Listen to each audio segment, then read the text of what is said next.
What's up, Fantasy Pros? My name is Andrew Erickson. Today I'm going to be breaking down my never again team.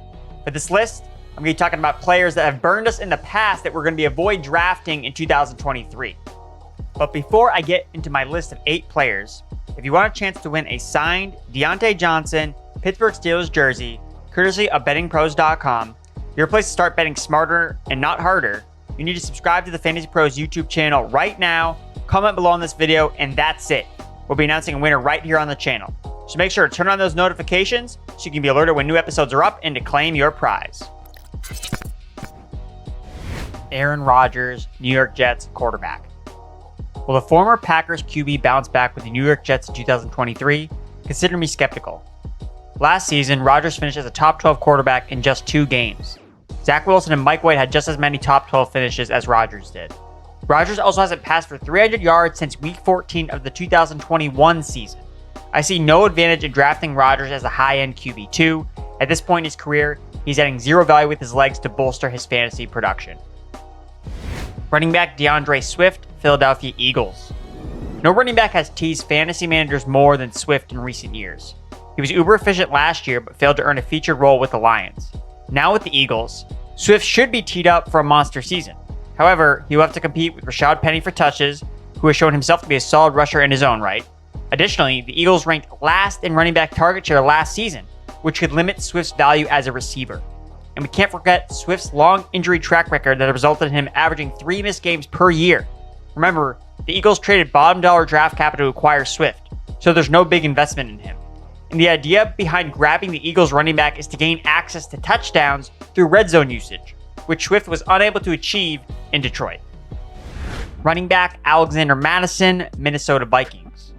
Mattison hasn't burned fantasy managers that trusted him in lineups when Dalvin Cook has missed time over the past. But his archetype of running back is the exact profile that burns drafters every single year. A totally unproven fantasy RB2 that rises up the rankings because there's nobody else to compete with for touches. His favorable outlook is all situation based on the current depth chart, not on Mattison as a fantasy asset.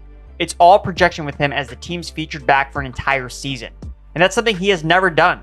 He's never actually played more than 50% of his team's offensive snaps in back-to-back games.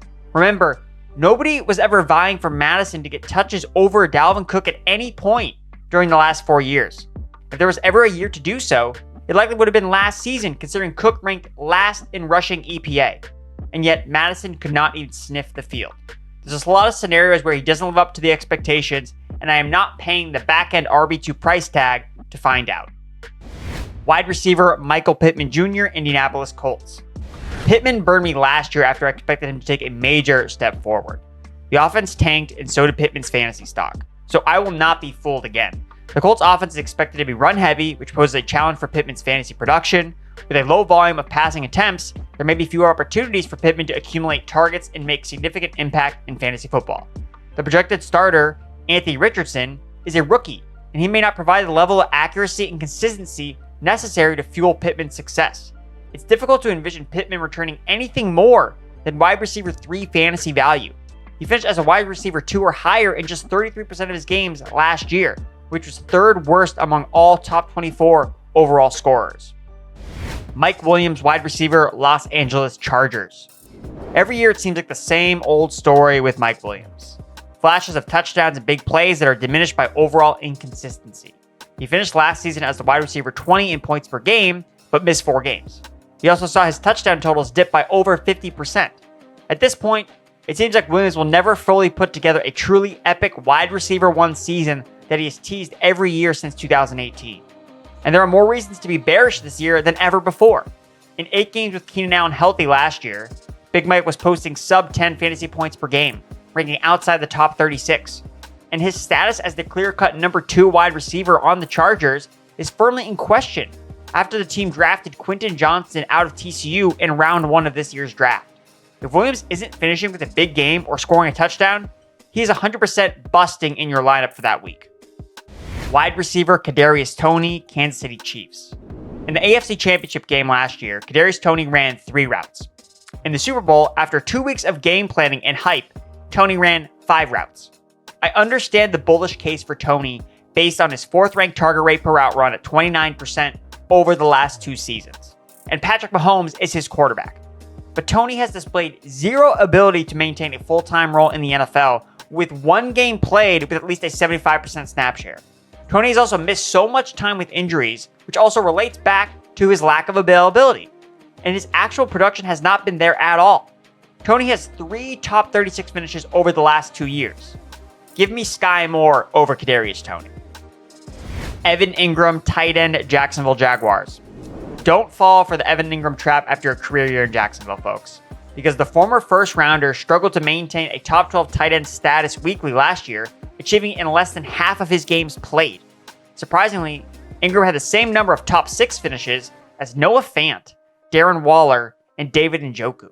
His total season-long numbers are massively inflated by his Week 14 blow-up game. From Weeks 1 through 13, Evan Engram was the tight end 15, averaging fewer points per game than Kyle Pitts, Tyler Higbee, Hayden Hurst, Tyler Conklin, and Gerald Everett, all guys that are being drafted basically after Evan Engram. Now, after Week 14, Engram jumped all the way up to tight end 4 in fantasy, adding more than 2 points per game to his per-game averages. With his injury history and the addition of Calvin Ridley, Engram is an easy fade in 2023. He's no stranger to burning fantasy managers, so don't be blinded coming off a strong season. Last but not least, Michael Thomas, wide receiver for the New Orleans Saints. Despite a strong performance in his 3 healthy games in 2022, it's difficult to overlook the major concerns surrounding Michael Thomas. In those games, he recorded 16 catches for 171 yards and 3 touchdowns on just 3 red zone targets. However, the bigger issue lies in Thomas's availability. Over the past 3 seasons, he has played in just a total of 10 games, making it difficult for fantasy managers to rely on him consistently. Additionally, at 30 years old, entering his 8th season, Thomas is reaching a point in his career where durability becomes even more of a concern. Another worrisome factor is his career low yards per route run in 2022, which stood at 1.64. While Thomas has obviously shown flashes of greatness, it's been so long since we've actually seen it on the field. Recent injury history, declining production raised serious doubt about his availability to deliver consistent fantasy production going forward. Simply put, the Thomas milk is spoiled, folks. Don't go back. And that's going to tie a bow on my Never Again team.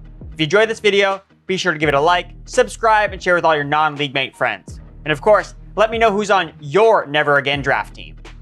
But before you go, remember, if you want a chance to win a signed Deontay Johnson Pittsburgh Steelers jersey, courtesy of bettingpros.com, you need to subscribe to the FantasyPros YouTube channel right now and comment below on this video. We'll be announcing a winner right here on the channel, so turn on your notifications so you can claim your prize.